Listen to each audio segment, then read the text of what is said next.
यार ये क्या हो रहा है? हर जगह हाय सिर्फ शोर अल्लाह, ही शोर ये है। बाजे मेरे कान फाड़ देंगे।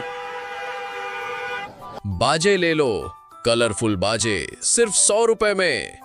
अंकल, ये 14 अगस्त सिर्फ बाजे बजाने का दिन नहीं है। आप अच्छी चीजें बेचें जो मुल्क के लिए फायदेमंद हों। बेटा, तुम ठीक कह रहे हो। शुक्रिया समझाने के लिए। मैं आइंदा बाजे नहीं बेचूंगा। आज से मैं पौधे बेचूंगा। दोस्तों, ये बाजे सबको तंग कर रहे हैं। आओ इस बार कुछ नया करते हैं। चलो हम सब मिलकर पौधे लगाते हैं ताकि हमारा मुल्क हमेशा हरा भरा रहे। वाह, ये तो बहुत मजे का काम है। पाकिस्तान हम सब का है।